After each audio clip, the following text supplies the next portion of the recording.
So I've been pretty clear on my feelings in regards to the Predator franchise over the last few years. And now that I've seen the Predator Badlands trailer for myself, I'm here to report that my feelings, well, they haven't really changed all that much. Let's discuss. I watch so you don't have to. All I'm offering is the truth, nothing more.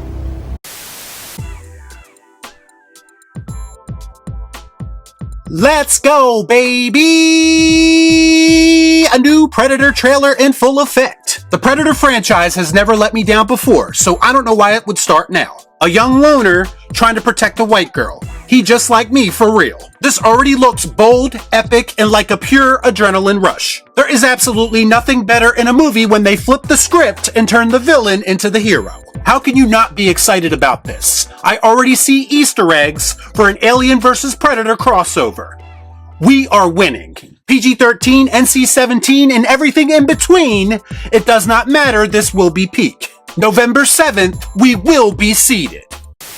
So I've been on record since the first trailer for this movie dropped that there's not a whole lot about this film that looks appealing to me. I'm at a point with franchise movies where the people involved with making them really need to do something special in order for me to get excited. And so far, to me, even after this trailer, this just looks like another Predator movie to me, and to me, that is not what this franchise needs. Move this man! Actually, we have news just today that this won't be exactly like a lot of the Predator movies we've been getting lately, as it has now been officially confirmed that this will be the first mainline Predator film to be rated PG-13. Quote, the film will reportedly be as violent as possible, but will feature no human blood. Now, from a story perspective, given that the Predator in this trailer seems to be fighting only other alien species, I guess the fact that there's no human blood does make some kind of sense. But at the end of the day, we all know the real reason why they chose to make this film PG-13. It's because Hollywood is still convinced that if you lower the rating and make it more accessible to everyone, that will somehow increase the box office. So you're telling me there's a chance? It's become the cinematic myth that will not die.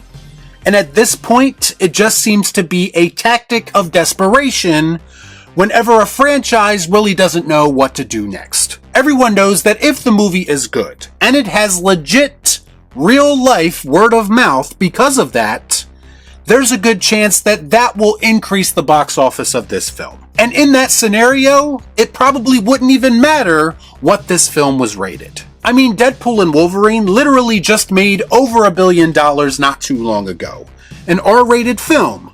Granted, that film was propped up by nostalgia bait, and it really had nothing to do with the quality of it, but I guess that proves that there is more than one way to skin a human alive and rip his spine out.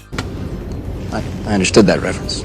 To me, all the PG-13 rating is really doing at this point is neutering a franchise that lost its balls a long time ago. And to be clear, I'm not saying that an R rating is crucial in order to make a good film in this franchise. I mean, if you take into account the R-rated films we did get over the past several years, those films actually did nothing to set the world on fire. But those movies didn't fail because they were rated R and less accessible to a younger audience. No, they failed because those movies sucked. And time again, it's been proven that just about everything that needed to be said about the Predator franchise has been said in a movie or comic or video game in one form or another. I just do not understand the purpose of continuing this franchise, considering that the well ran dry some time ago creatively, which then makes any rational person think that this is nothing more than a cash grab at this point. Now, could there be someone out there with a genius creative idea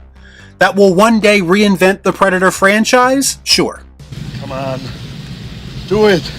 Do it! But for me personally, simply making the Predator the protagonist of the franchise is not the answer. Because by doing that, what you are actually doing is removing what little bit of mystique this character still had to begin with. I just do not find any of this all that interesting. It feels like they are MCUing the Predator franchise and trying to turn it into this big, sprawling, epic action adventure. Which is odd when you consider that the best film in the franchise, the first film, continues to be praised because of how simplistic and how effective it was. Bigger doesn't necessarily always mean better. In fact, when we're talking cinematically, a lot of times bigger often means worse. To me, the first film worked because it took elements of action, sci-fi, and horror and perfectly blended them together into one of the most badass movies ever created. There's just something great about the idea of an elite team of soldiers finding out the hard way where they lie on the universe food chain. Bunch of slap-jawed f***ings around here. Predator Badlands, on the other hand, feels like it's repeating past mistakes of the franchise all over again. You've never seen a deadly planet like this before. I don't know, it kind of feels like we have. You've never seen a Predator like this before teaming up with someone.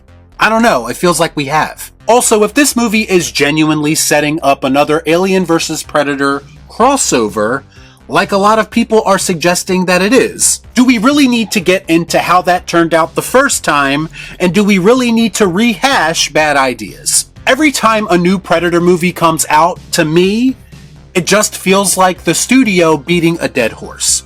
Stop it!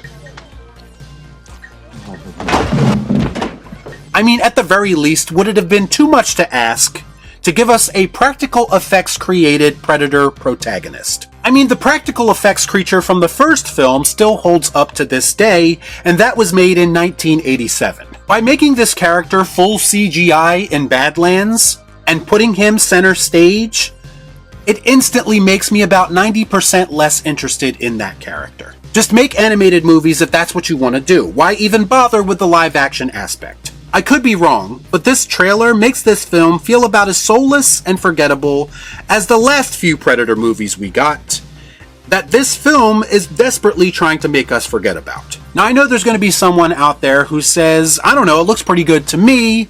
Why are you being so negative? And what would you do if you had the opportunity to make a Predator movie? And the answer is quite simple. I actually wouldn't make a Predator movie at all. That makes sense. To me, the last thing this franchise needs at this point is to be watered down more so than it already has. And let's be honest, the odds of them achieving the quality of the first film at this point in the franchise are pretty low. I'd rather them let this franchise be for a long time than them try to force another entry into existence. I mean, is there still a demand for Predator movies to begin with?